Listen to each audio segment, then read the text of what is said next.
वरिष्ठ नागरिकों को ठकी देले बीजेपी सरकार और मुख्यमंत्री कहिथिले समस्तଙ୍କୁ मिलिबो 3000 टंका किंतु निर्वाचन परे बदली गला स्वर कहीं बीजेपी को भोट देउथुलु कही भारी पस्ताउछंती ओडिया लोके एबे भी भत्ता पाइबारु वंचित योग्य हिताधिकारी ऑफिस दौड़ी नयांत हेलेनी बुढ़ा बुढ़ी आ वरिष्ठ नागरिकों को ठकी देले बीजेपी सरकार और मुख्यमंत्री मोहन मांझी कहिथिले सुना दबु रूपा दबु किंतु देला बेलकु मिलिला खाली लुहा आ टीन एबे भत्ता को नहीं बारंबार बदलुछि नियम तळु ऊपर जाई केही किछि सुनु नहंती निर्वाचन परे चित्र केमिति बदली जाय ताहा देखिबाको मिलिछि वर्धित भत्ता प्रदान क्षेत्र रे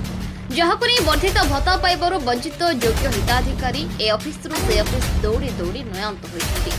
एहाको नहीं मुहामुही होइछंती शासक विरोधी लोके मध्य बीजेपी सरकार को गाली करबा आरंभ कर दैछंती कारण बीजेपी रो प्रतिश्रुति थिला समस्त भत्ता हिताधिकारी को मिलिबो 3000 टंका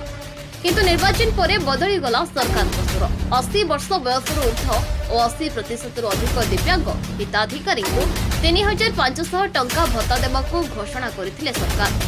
हेले एबे सही वर्धित भत्ता भी समस्त को मिल पारुनी एपरिकी वर्धित भत्ता पाइबा पई योग्य होइथिले मध्य ए ऑफिस रो से ऑफिस को दौड़िबाक बाध्य होउछंती फଳରେ राज्य रे एबे भी हजार हजार आवेदनकारी भत्ता अपेक्षा रहिछंती जहाको नहीं बीजेपी सरकार आगो को विपद रे पड़िबे बोली आशंका करा जाउछि तेबे प्रथम दफारे 3,88,036 जन को मिलिछि वर्धित भत्ता बाद पड़िथिबा योग्य हिताधिकारी को द्वितीय दफारे भत्ता मिलिबो बोली कहा जायतला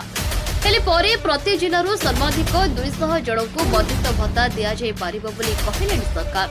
एही नियम आधार रे 23 जिल्लारो मात्र 4,422 जन को 3,500 लेखाएं भत्ता दिया जायछि द्वितीय दफारू बाद पड़ी अनुगुल बालेश्वर बरगढ़ कटक मालकानगिरी नुआपड़ा पुरी जिला जहाको नहीं विरोधी कहते निर्वाचन पर प्रतिश्रुति पलटि गला प्रतारणा तेज बड़ कथा होउछि भत्ता पाउथबा हिताधिकारी तालिका सरकार पाखरे थिला तथापि सर्भे कराई समस्त पुणी थरे कागज पत्र नेले किंतु देला बेलकु बदली गला नियम जहाको नहीं लोके आगकू बीजेपी को पाने देबे बोली चर्चा चली।